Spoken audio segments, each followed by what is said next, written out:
খোঁজাখুঁজি না করে যদি একই ভিডিওতে 4টি ভিন্ন স্বাদের রেসিপি পেয়ে যান তাহলে কেমন হবে বন্ধুরা? আসসালামু আলাইকুম। আমি সাথী, আপনারা দেখছেন সাথী কুকিং স্টুডিও। আমাদের আজকের রেসিপি 4টি ভিন্ন স্বাদের ভীষণই মজার রেসিপি। একটা হচ্ছে নুডলস দিয়ে ভীষণ মজার একটা নাস্তা, যে নাস্তাটা পিৎজার স্বাদকেও হার মানাবে। আরেকটা হচ্ছে আমের কেক, পাকা আমের অনেক মজার কেক। আর এটা হচ্ছে নানখাটাই বিস্কিট। এটা হচ্ছে ডোরা কেক, যে কেকটায় চকলেট এবং ভ্যানিলা দুটো টেস্টে থাকবে। আশা করছি প্রত্যেকটা রেসিপি প্রত্যেকের ভালো লাগবেই। আজ বানিয়ে দেখাবো নুডলস দিয়ে ভীষণই মজার একটি সহজ নাস্তা রেসিপি, যেই নাস্তাটি খেলে পিৎজার স্বাদকেও ভুলে যাবেন। এতই মজাদার এই নাস্তাটি। আশা করছি আমার আজকে নুডলসের সহজ নাস্তা রেসিপি সকলের ভালো লাগবে। চলুন ঝটপট ঝামেলা ছাড়া নুডলস দিয়ে ভীষণই মজার এই নাস্তাটি বানিয়ে দেখাচ্ছি। প্রথমে চুলায় হাঁড়িতে বেশি করে পানি দিয়ে দিছি। তারপর পানিটা যখন খুব ভালো করে বলক চলে আসছে, এবার এখানে দিয়ে দিব 3 প্যাকেট নুডলস। আমি মিস্টার নুডলসটা নিছি, যে কোনো নুডলস নিতে পারবেন, কোনো অসুবিধা নেই। রেগুলার আমরা যেরকম নুডলস রান্না করলে আগে নুডলসটা সেদ্ধ করে নিই, এই নুডলসটাও ঠিক সেরকমভাবে সেদ্ধ করে নিতে হবে। তো প্রথমে নাড়াচাড়া করে নুডলসের জট ভেঙে দিলাম এবং তারপর সেদ্ধ করে নিছি। 3-4 মিনিট সেদ্ধ করলেই হবে। এবার এই নুডলসটার পানিটা ছেঁকে তারপর নুডলসটাকে আমি ঠান্ডা পানির মধ্যে খুব ভালো করে ধুয়ে নিছি। এবার ধুয়ে নেওয়া এই নুডলসটা এ বাড়িতে নিয়ে নিলাম। 3 প্যাকেট নুডলসের সাথে নিয়ে নিচ্ছি আমি 3টি ডিম। আমি ব্রয়লার মুরগির ডিম নিছি, আপনারা চাইলে হাঁসের ডিম নিতে পারবেন। দেশি মুরগির ডিম নিলে 4টি বা 5টি নেবেন, তাহলে হবে। এই পরিমাপের নুডলসের জন্য নিয়ে নিছি বড় সাইজের 3টি পেঁয়াজ খুব মিহিন করে কুচি করে। নিয়ে নিছি 6টি কাঁচামরিচ কুচি করে। নিয়ে নিচ্ছি 1 চা চামচের 3 ভাগের 1 ভাগ লবণ। নিয়ে নিচ্ছি 1 চা চামচের 4 ভাগের 1 ভাগ হলুদের গুঁড়া, 1 চা চামচের 3 ভাগের 1 ভাগ মরিচের গুঁড়া, হাফ চা চামচ রসুন বাটা,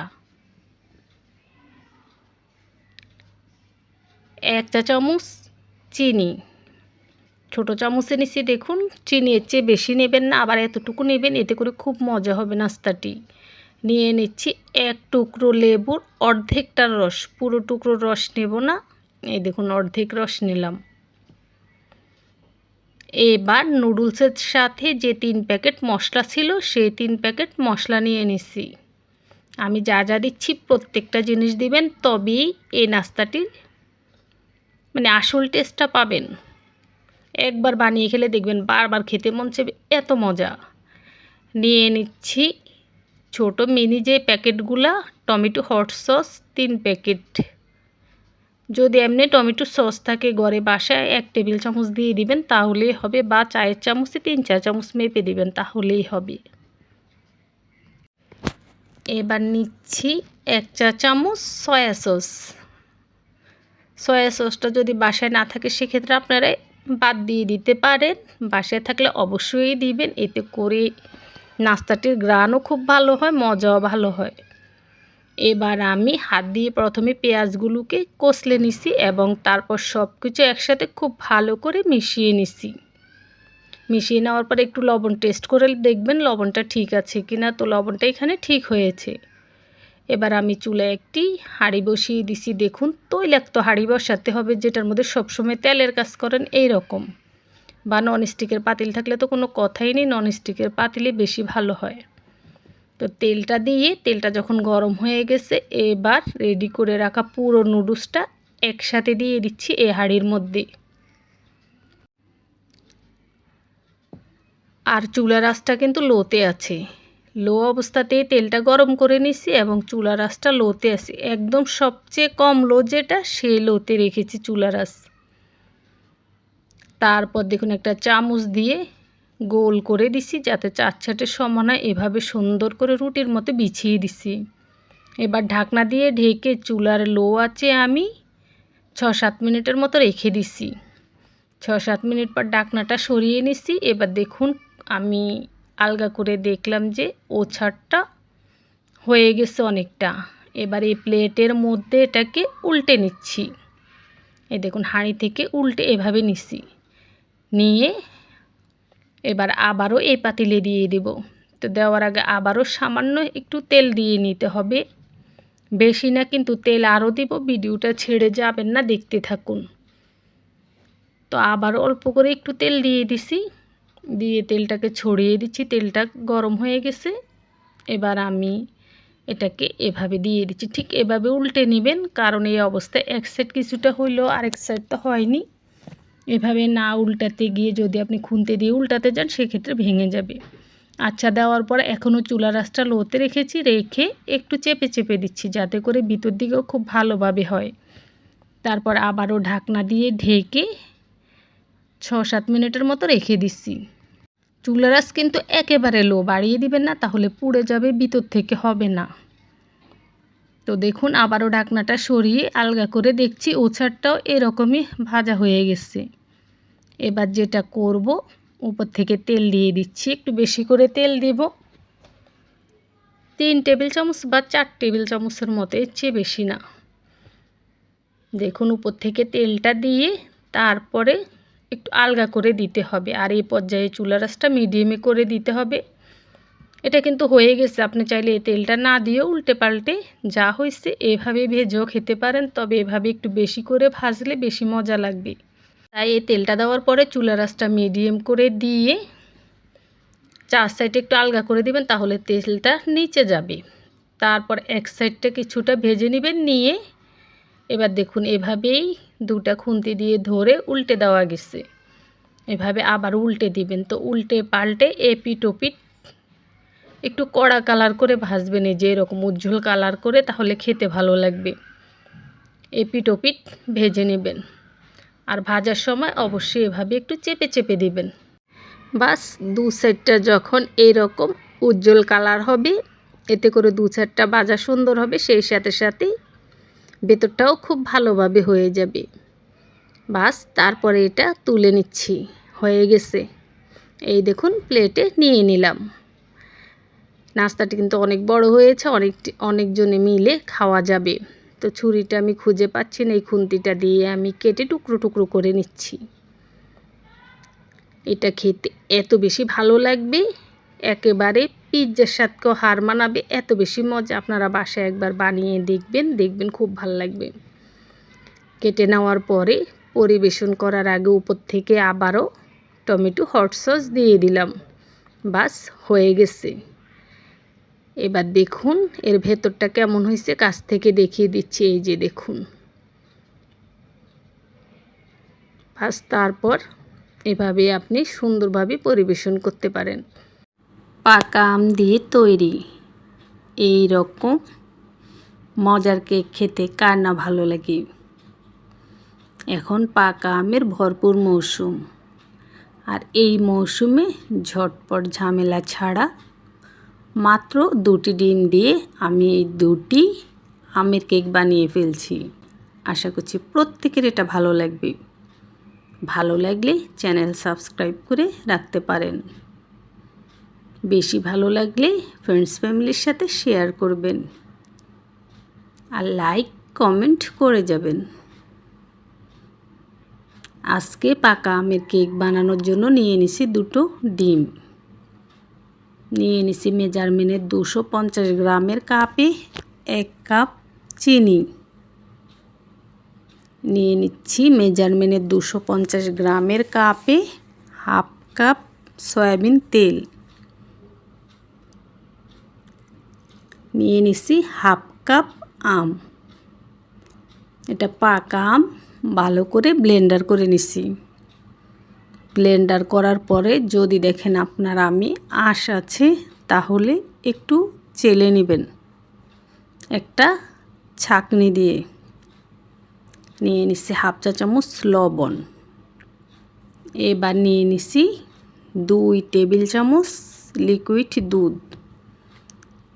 এই দুধটা আমি গুঁড়ো দুধ দিয়ে গুলে নিছি। নর্মাল পানির সাথে গুঁড়ো দুধ দিয়ে ঘন করে গুলে নিছি। আপনারা চাইলে লিকুইড গরুর দুধও দিতে পারবেন।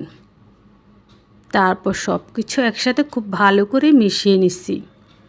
ঘড়ি ধরে পাক্কা 10 মিনিট অনবরত নাড়াচাড়া করে মিশিয়ে নিছি। এবার দিয়ে দিছি 1 কাপ আটা। তারপর এক সাইড থেকে ঘুরিয়ে ঘুরিয়ে মিশিয়ে নিছি। দিয়ে দিচ্ছি আরও হাফ কাপ আটা। আমি যেভাবে দিচ্ছি এভাবে ধাপে ধাপে দিবেন আর মেশাবেন, তাহলে কেকের রেজাল্টটা ভালো হবে। এই হাফ কাপ আটাও একইভাবে একদিক থেকে ঘুরিয়ে ঘুরিয়ে মিশিয়ে নিচ্ছি।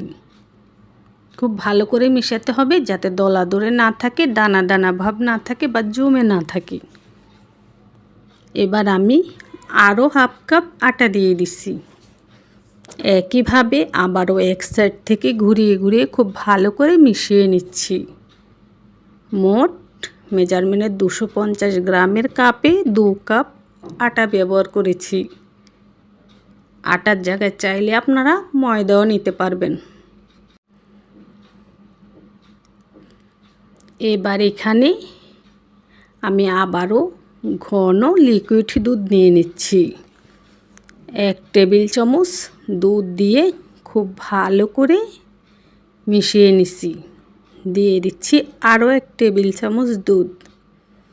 আপনি বাজারের দোকানের প্যাকেটের লিকুইড দুধটা দেন বা গরুর দুধ দেন বা গুঁড়ো দুধ পানির সাথে মিশিয়ে দেন, যেটাই দেন চলবে।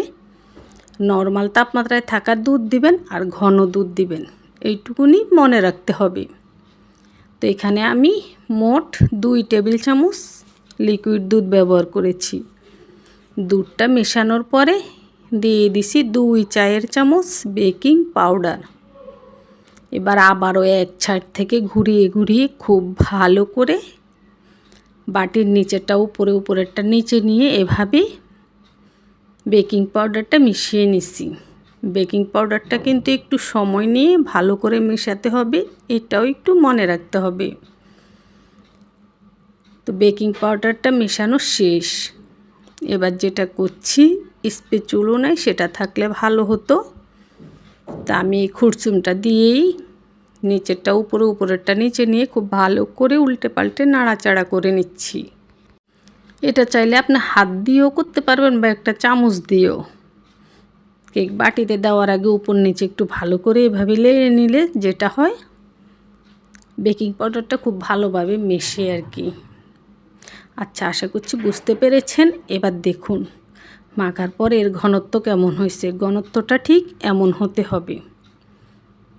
তারপর আমি কেক বসাবো। দেখুন 2টো বাটিতে। তো প্রথমে এটা নিয়ে নিলাম, এক টুকরো লেখালেখির কাগজ দিয়ে পুরো বাটির ভিতরে সয়াবিন তেল খুব ভালো করে মেখে নিচ্ছি। এবং তারপর এই বাটির ঠিক অর্ধেক দিয়ে দিচ্ছি। দেখুন অর্ধেক দিবেন বা অর্ধেকের চেয়ে কম, অর্ধেকের চেয়ে বেশি দেবেন না। যে বাটিতে বসান সে বাটিতে। তো অর্ধেক দিয়ে এভাবে একটু ট্যাপ করে নিচ্ছি, এই যে। তারপর যেটা করছি দেখুন, একটা ছুরি বা একটা চামচের ডাটে এভাবে একটু সয়াবিন তেল লাগিয়ে মাঝখানে টান দিয়ে দিবেন। তাহলে যেটা হবে বেকারির কেকের মতো মাঝখানে ফাটা দাগ পড়বে, দেখতে ভালো লাগবে, আবার কেক ভেতর থেকেও ভালো হয়। আচ্ছা, এই হাঁড়িটা আমি চুলার হাই হিটে 2 মিনিট গরম করে নিচ্ছি। তারপর একটা স্ট্যান্ড দিয়ে স্ট্যান্ডের উপরে কেকের বাটিটা বসিয়ে ঢাকনা দিয়ে ঢেকে দিলাম। 40 মিনিটের আগে এই ঢাকনা সরাবো না। একইভাবে আমি আরেকটা পাতিলের ভিতর, দেখুন স্ট্যান্ড আরেকটা নেই, তো আমি একটা ছোট্ট বাটি বসিয়ে দিচ্ছি। সেই বাটির উপরে কেকের আরেকটা বাটি বসিয়ে দিচ্ছি, দিয়ে ঢাকনা দিয়ে ঢেকে, ঢাকনাতে ছিদ্র ছিল বন্ধ করে দিচ্ছি।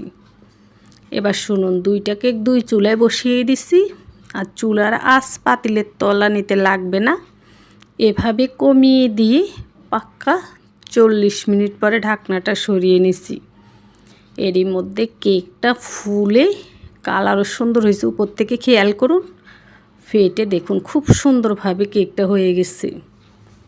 এই দেখুন আরেকটা কেক একইভাবে 40 মিনিট পরে ঢাকনাটা সরিয়ে নিচ্ছি। এই কেকটাও আলহামদুলিল্লাহ অনেক ভালো হয়েছে, তবে এটা আরও ফুলতো, এটার উপরটা ফাটা দাগ পড়তো, কিন্তু ঢাকনার সাথে এসে লেগে গেছে, মানে জায়গা পায়নি, উপরে ফুলার মতো জায়গা পায়নি, যতটুকু ফুলেছে ঢাকনার সাথে লেগে গেছে, তাই আর ফুলতে পারেনি। তো দেখুন টুথপিক দিয়ে চেক করে নিলাম, ভেতর থেকে খুব ভালোভাবে হয়েছে। তো আমি দুটো হাঁড়িতেই দুটো কেক ঢাকনা দিয়ে ঢেকে ঠান্ডা করে নিচ্ছি। চুলার আঁচ নিভিয়ে দিয়ে ওভাবেই রেখে দিবেন, হাঁড়ির ভিতরে থেকে ঠান্ডা হলে তারপরে বের করবেন। আচ্ছা দেখুন, তারপর বের করে নিচ থেকে কাগজটা সরিয়ে নিছি। এই তো আলহামদুলিল্লাহ আজকের ম্যাঙ্গো কেকটা হয়ে গেছে। মাত্র দুটো ডিম দিয়ে এত বড় বড় এই দুইটা কেক হলো। আর খেতে কেমন হয়েছে আপনারা সেটা বাসায় বানিয়ে খেলেই বুঝতে পারবেন কতটা ভালো হয়েছে। শুধু অনুরোধ একটাই, এই কেকটা বাসায় বানানোর পরে যদি এরকম সাকসেস হয়, কেকটা খেতে ভালো লাগে, আপনার মনের মতো হয়, তাহলে আমাকে সাপোর্ট করবেন। সাপোর্ট হিসাবে ফ্রেন্ডস ফ্যামিলির সাথে এই ভিডিওটা কষ্ট করে শেয়ার করে দেবেন, এইটুকুনি অনুরোধ। এই দেখুন কেকের ঠিক মাঝ বরাবর থেকে একটি টুকরো নিয়ে আপনাদেরকে দেখাচ্ছি, আশা করছি আপনারা দেখেই বুঝে গেছেন। এবার এই কেকটাও বের করে দেখাচ্ছি। এটা আসলে ছুরি দিয়ে আলগা করতে হয় না, কেকটা এত সুন্দরভাবে হয়েছে, এমনিতে আলগা হয়ে আছে। দেখুন এই কেকটারও নিচটাও পড়েনি। এই যে আমার বড় পাতিল নেই, যার কারণে ছোট দুইটা বাটিতে দিয়ে দুইটা পাতিলে দুইটা কেক হয়ে গেছে। আর এই কেকগুলো ছোটো না, অনেক বড়, এক একটা কেক 1 পাউন্ড হবে এইরকম। দেখুন এই কেকটার মাঝ বরাবর কেটে মাঝখানটা দেখালাম, তারপর ছুরি দিয়ে কেটে পিস পিস করে নিচ্ছি। তো যারা আমের কেক খেতে পছন্দ করেন, আশা করছি আজকের ভিডিওটি সবার কাজে লাগবে, ভালো লাগবে ইনশাল্লাহ। দেখুন এই কেকটাও ভেঙে দেখাচ্ছি, খুব ভালো, আশা করছি সকলের ভালো লেগেছে। আজ বানিয়ে দেখাবো নানখাটাই বিস্কিট। হুবহু বেকারির মতো নানখাটাই বিস্কিটটি বানাতে চাইলে ভিডিওটা ফলো করতে পারেন। আশা করছি আজকের এই নানখাটাই বিস্কিট রেসিপি সকলের ভালো লাগবে। যদি ভালো লাগে ফ্রেন্ডস ফ্যামিলির সাথে ভিডিওটা শেয়ার করবেন। সঠিকভাবে নানখাটাই বিস্কুটটি বানানোর জন্য ভিডিওটির প্রথম থেকে শেষ পর্যন্ত মনোযোগ সহকারে দেখবেন। বিস্কিট বানানোর জন্য চালনির মধ্যে প্রথমে আমি নিয়ে নিছি মেজারমেন্টে 250 গ্রামের কাপে 1 কাপ, আরও 1 কাপের 4 ভাগের 1 ভাগ আটা। আটার জায়গায় চাইলে ময়দাও নিতে পারবেন। নিয়ে নিছি 1 কাপ বেসন, 1 কাপের 4 ভাগের 3 ভাগ বেসন। নিয়ে নিছি 1 কাপের 4 ভাগের 1 ভাগ সুজি, বাজারের দোকানের কেনা প্যাকেটের যে সুজি সেটা। নিয়ে নিছি হাফ চা চামচ বেকিং পাউডার। নিয়ে নিছি 1 চা চামচের 4 ভাগের 1 ভাগ বেকিং সোডা। এবার সব কিছু একসাথে চেলে নিচ্ছি। বেসনের মধ্যে কিন্তু ডালের দানা দানা থাকে, সেটা অবশিষ্ট ফেলে দিছি। তাই অবশ্যই বিস্কিটটা বানানোর আগে চেলে নেবেন সব কিছু। এবার শুকনো অবস্থাতেই সব কিছু একসাথে খুব ভালো করে মিশিয়ে নিতে হবে। তো দেখুন আমি হাত দিয়ে খুব ভালো করে সব কিছু একসাথে মিশিয়ে নিচ্ছি। ভালো করে মেশাতে হবে যাতে করে বেকিং পাউডার বেকিং সোডা খুব ভালো করে সব কিছুর সাথে মেশানো শেষ। এগুলো এক সাইডে রেখে দিলাম। এবার নিয়ে নিচ্ছি সয়াবিন তেল। মেজারমেন্টে 250 গ্রামের কাপে আমি প্রথমে হাফ কাপ, পরে হাফ কাপের অর্ধেক, মানে মোট 1 কাপ সয়াবিন তেল নিছি। আপনারা চাইলে এই তেলের জায়গায় পুরোটা ঘি নিতে পারবেন, তবে আমি আজকে তেল দিয়ে বানাবো। 1 কাপ তেল নিলাম। সাথে নিয়ে নিছি 1 চা চামচ আড়ঙের ঘি। ঘিটা ফ্রিজে ছিল তাই শক্ত, এটা মিশে যাবে, অসুবিধা নেই। এবার নিয়ে নিছি মেজারমেন্টে 250 গ্রামের কাপে 1 কাপ চিনি। আমি 1 কাপটা পাচ্ছি না, তাই প্রথমে হাফ কাপ, আবার হাফ কাপের অর্ধেক এভাবে নিচ্ছি। নিয়ে নিচ্ছি লবণ। লবণটা অল্প করে দিবেন, বেশি না, 1/4 চা চামচ বা হাফ চা চামচের মতো। দিয়ে দিছি 4টি এলাচ, তাওয়ায় ভেজে মুচমুচে করে নিছি। তারপরে এলাচের ভিতরের বীজটা পাটায় পিষে গুঁড়ো করে নিছি সেটা। তারপরে এই চামচ দিয়ে সব কিছু একসাথে মিশিয়ে নিচ্ছি। মিশিয়ে নেওয়ার পরে এগুলোকে আমি 2 মিনিট ব্লেন্ডার করে নিচ্ছি। তেলের মধ্যে চিনি দিলে চিনি কিন্তু 2 ঘন্টার মধ্যেও গলে না, খুব সহজে গলে না, তাই ব্লেন্ডার করে নিচ্ছি। তো আপনারা হয় আমার মতো এরকম নিয়ে ব্লেন্ডার করে নেবেন, আর যদি ব্লেন্ডার করতে না চান তাহলে চিনিটা দেওয়ার আগে চিনিটা আলাদাভাবে পাটায় পিষে অথবা ব্লেন্ডার জগ দিয়ে গুঁড়ো করে নেবেন, তাহলেই হবে। আচ্ছা দেখুন, ব্লেন্ডার করে নেওয়ার পরে এবার আগের থেকে যে শুকনো মিশ্রণগুলো আমি রেডি করে রেখেছি সেগুলো একবারে দিয়ে দিচ্ছি। দিয়ে খুব ভালো করে মিশিয়ে নিচ্ছি। এই দেখুন, মেশানোর পরে যদি আপনার মনে হয় যে এটা এভাবেই চলবে, এভাবেই বিস্কুট বানানো যাবে, সেই ক্ষেত্রে এখানে দুধ অথবা পানি কিচ্ছু মেশানোর দরকার নেই। আর যদি মনে হয় যে এটা জোড়া লাগছে না বা মুট করে ধরলে বা বিস্কিট বানাতে গেলে ফেটে পড়ে যাচ্ছে এরকম, তাহলে এখানে দিয়ে দিবেন 1 টেবিল চামচ লিকুইড দুধ অথবা পানি। তো আমি এখানে 1 টেবিল চামচ পরিমাণ নর্মাল পানি দিয়ে দিছি। তারপর খুব ভালো করে এগুলোকে মথে নিচ্ছি। পানিটা দিলে যেটা হবে, বিস্কিটটা বানাতে গেলে আর বিরক্ত লাগবে না, খুব সহজে জোড়া লাগবে। আর পানিটা না দিলে বিস্কিট আপনি বানাতে গেলে ফেটে ফেটে যাবে বারবার, মানে খুব বিরক্তের একটা কারণ হবে। তো 1 টেবিল চামচ পানি এখানে দিবেন, এটাই সবচেয়ে ভালো, কোনো ঝামেলা লাগবে না বানাতে গেলে। আচ্ছা দেখুন, খুব ভালো করে মথে নেওয়ার পরে এবার বিস্কিট বানানোর জন্য আমি অল্প করে নিয়ে নিচ্ছি হাতে, মানে আপনি যতটুকু বিস্কিট বানাতে চান সেই পরিমাণে নিতে হবে। তারপর 2 হাতের তালু দিয়ে প্রথমে গোল করে নিচ্ছি এবং তারপর আলতো করে একটু চেপটা করে নিচ্ছি।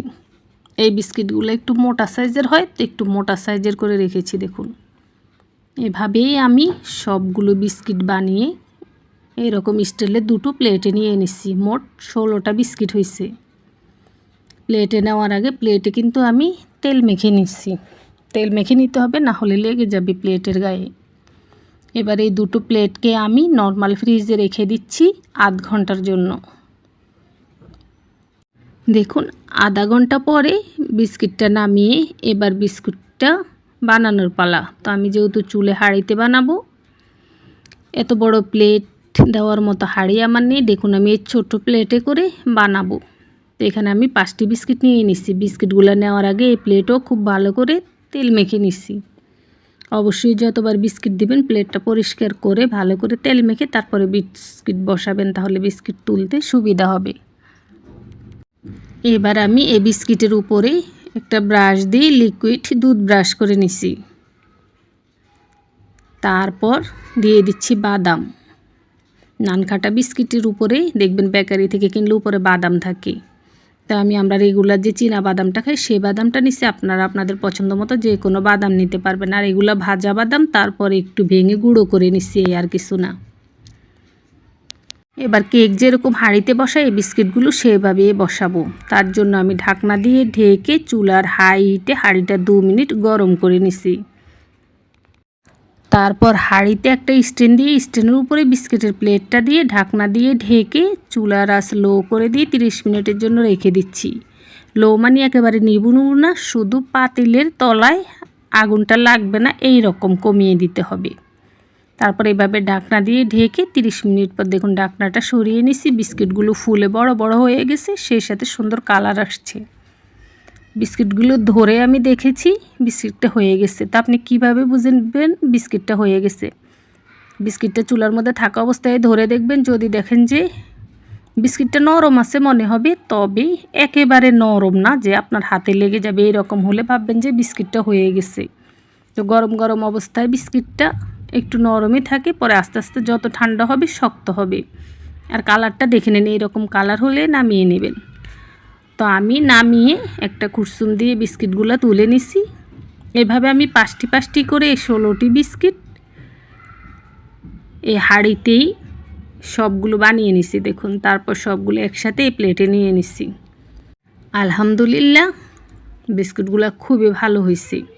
দেখুন বিস্কুটের নিচটাও কিন্তু পড়েনি আর কালারটা খুব সুন্দর আসছে। একেবারে বেকারির মতো নানখাটা বিস্কিট হয়েছে। এটা যদি আপনি কাউকে খেতে দেন বিশ্বাসই করবে না যে আপনি বাসায় বানিয়েছেন। এত ভালো হবে এই বিস্কিটটা। এই দেখুন ভেঙে দেখাইছি বিস্কিটের ভেতরটা কেমন হয়েছে। আশা করছি আজকের বিস্কিট রেসিপি সকলের ভালো লাগবে। আপনারা অবশ্যই বাসায় এভাবে একবার ট্রাই করবেন। বানিয়ে দেখাবো মার্বেল কেক বা ডোরা কেক। ভ্যানিলা এবং চকলেট কেকের দুটো কেকের স্বাদই এই একটি কেকে পাবেন। আশা করছি প্রত্যেক দিনের মতো আজকের রেসিপিও সকলের মন জয় করবে। যদি ভালো লাগে, যারা ইউটিউব থেকে দেখছেন চ্যানেল সাবস্ক্রাইব করে পাশে থাকা অল বাটন ক্লিক করে রাখবেন। আর যারা ফেসবুক পেজ থেকে দেখছেন একটি ফলো দিয়ে দিবেন। যারা টিকটক থেকে দেখছেন একটি ফলো দিয়ে দিবেন। প্রিয় ভিউয়ার্স, টিকটক এবং ইউটিউব চ্যানেল এই দুইখান থেকেই আমি মনিটাইজেশন পাইছি। আর ফেসবুক পেজটি আমি নতুন খুলেছি। আমার ফেসবুক পেজটির নামও সাথী কুকিং স্টুডিও। সবাই ফলো দিবেন। চলুন ডোরা কেকটি বানিয়ে দেখাচ্ছি। কেক বানানোর জন্য নিয়ে নিছি দুটো ডিম। ব্রয়লার মুরগির ডিম নিছি। আপনারা চাইলে হাঁসের ডিম নিতে পারবেন। দেশি মুরগির ডিম নিলে 3টি নেবেন। নিয়ে নিছি মেজারমেন্টের 250 গ্রামের কাপে হাফ কাপ চিনি। আর নিয়ে নিচ্ছি হাফ চা চামচের মতো লবণ। কেকে যদি আপনারা লবণ না খেতে চান সেক্ষেত্রে বাদ দিয়ে দিবেন। আমার কাছে মিষ্টি খাবার একটু লবণ দিলে সেই খাবারটা আর একটু বেশি ভালো লাগে, তাই একটু লবণ দিলাম। তারপর ডিম, চিনি এবং লবণ খুব ভালো করে মিশিয়ে নিচ্ছি। ততক্ষণ পর্যন্ত মেশাতে হবে যতক্ষণ পর্যন্ত চিনিটা ভালোভাবে না গলে, ঠিক ততক্ষণ পর্যন্ত। চিনিটা যখন গলে ডিমের সাথে মিশে যাবে আর মেশাতে হবে না। চিনি গলে ডিমের সাথে খুব ভালো করে মিশে গেছে।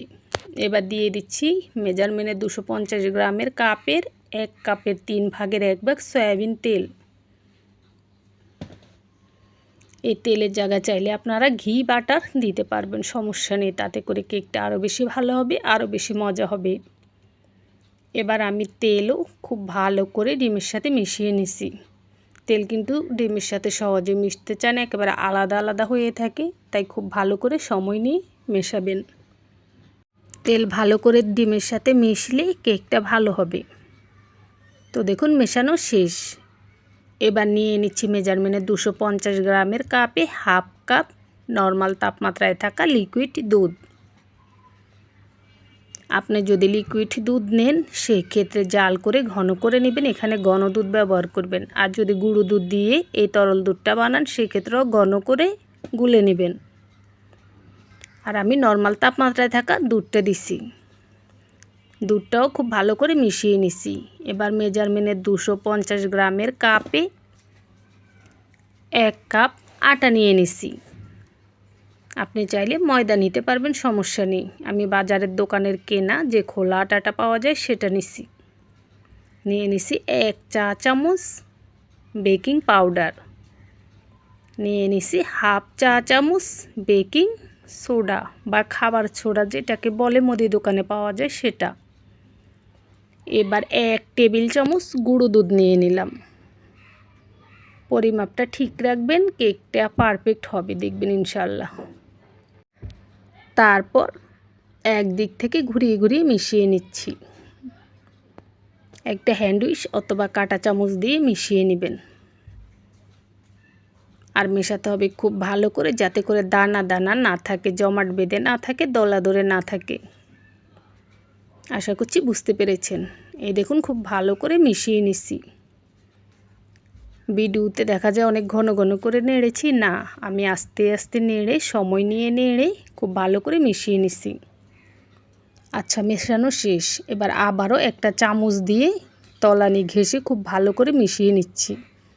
যাতে করে সব দিক দিয়ে খুব ভালো করে মেশে।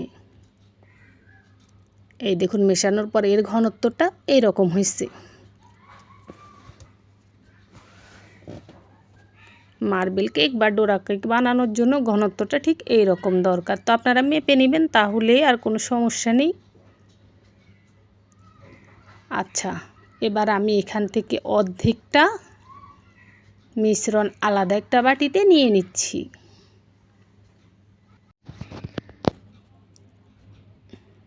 এই দেখুন আলাদা করে নিলাম।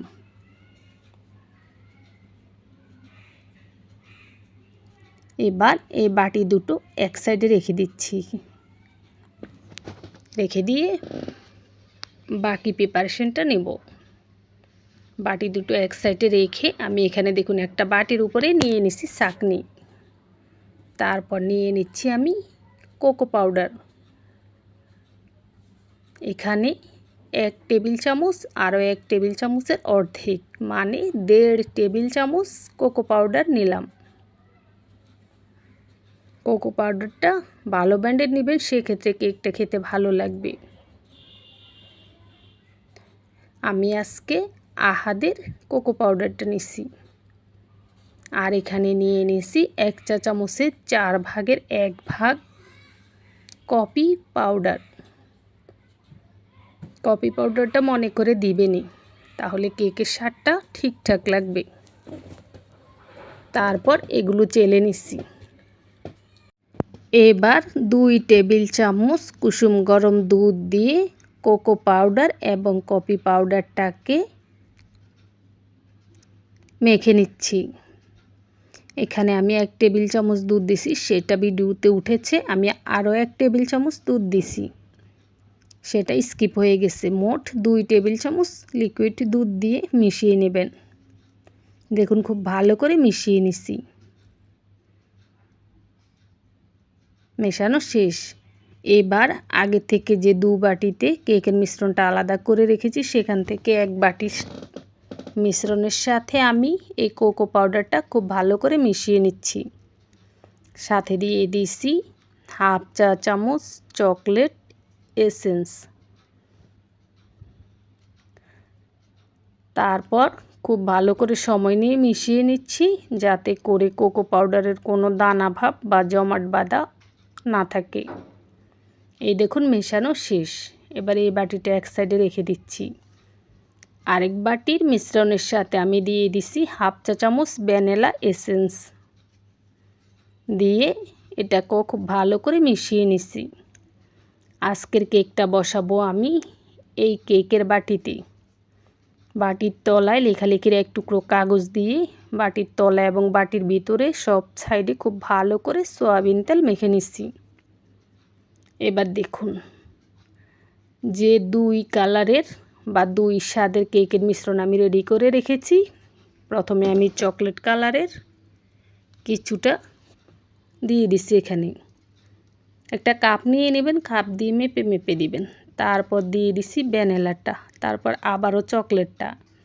এভাবে একবার চকলেটটা দিয়ে দিতে হবে, একবার ভ্যানিলাটা দিয়ে দিতে হবে। আর বাটির ভিতরে ছাড়তে হবে একেবারে এক জায়গায়। আরেকটা কথা, আমার এখানে চকলেটের মিশ্রণটা বেশি হয়ে গেছে, যার কারণে আমার কেকটা হওয়ার পরে এই ডোরা ডোরা সুন্দর দাগগুলো বেশি একটা উজ্জ্বল হয়নি। তো আপনারা হয় সমান করে নেবেন, না হলে চকলেটের মিশ্রণটা একটু কমিয়ে নেবেন, তাহলেই হবে। আচ্ছা, কেকটা ঢালার পরে আমি ছুরি দিয়ে অথবা একটা চামচ দিয়ে, তো আমি একটা চামচের ডাটের মধ্যে তেল লাগিয়ে মাঝখানে একটা দাগ কেটে নিছি। ছুরিটা পাচ্ছি না, তো আপনারা ছুরি অথবা চামচের ডাটে একটু সয়াবিন তেল লাগিয়ে এভাবে দাগ কেটে দিবেন, তাহলে যেটা হবে বেকারির মতো মাঝখানে ফাটা হবে, সুন্দর দেখা যাবে, আর কেকটা ভিতর থেকে অনেক বেশি ভালো হবে। আচ্ছা দেখুন, তারপর এই পাতিলে স্ট্যান্ড দিয়ে কেকের বাটিটা বসিয়ে ঢাকনা দিয়ে ঢেকে পাক্কা 1 ঘন্টা পরে আমি দেখুন ঢাকনাটা সরিয়েছি। কেকটা ভেতর থেকেও খুব ভালো করে হয়ে গেছে, যে টুথপিক দিয়ে চেক করে রেখেছি। আর কেকটা যতক্ষণ চুলার উপরে ছিল, চুলার আঁচটা একেবারে লোর চেয়ে একটু বাড়িয়ে দিচ্ছি, মানে পাতিলের তলা ছুবে না, এরকম লো করে দিতে হবে। তো এভাবে দিয়ে পাক্কা 1 ঘন্টা রেখেছি, কেকটা হয়ে গেছে। এবার এই পাতিলে কেকটা রেখে ঢাকনা দিয়ে ঢেকে ভালো করে ঠান্ডা করে নিচ্ছি। তারপর কেকটা বের করে দেখাচ্ছি। বের করার আগে 4 সাইডে একটু ছুরি দিয়ে আলগা করে নিলাম। তারপর কেকের নিচ থেকে কাগজের টুকরোটা তুলে ফেলছি। এই দেখুন, আল্লাহর রহমতে কেকটা খুব ভালো হয়েছে, একেবারেই বেকারির মতো হয়েছে কেকটা। আপনারা নিশ্চিন্ত মনে চুলায় এই কেকটা বানিয়ে খেতে পারেন, বেকারির মতো স্বাদ পাবেন, তার চেয়েও বেশি স্বাদ পাবেন যেহেতু নিজের হাতে বানানো। আচ্ছা, এবার কেকটা কেটে দেখাচ্ছি এর ভেতর থেকে কেমন হয়েছে, আপনারা দেখে বুঝে নেন। এই তো কেকটা কাটা শেষ। ঠিক মাঝখান থেকে এক টুকরো নিয়ে দেখাচ্ছি আপনাদেরকে। এই দেখুন কতটা স্পঞ্জ ও জালিদার হয়েছে। আর কেকটা আমি ভেঙে দেখাচ্ছি, দেখে বুঝে নেন কতটা স্পঞ্জি হয়েছে। আশা করছি রেসিপিটি সকলের ভালো লাগবে। সবাই ভালো থাকবেন।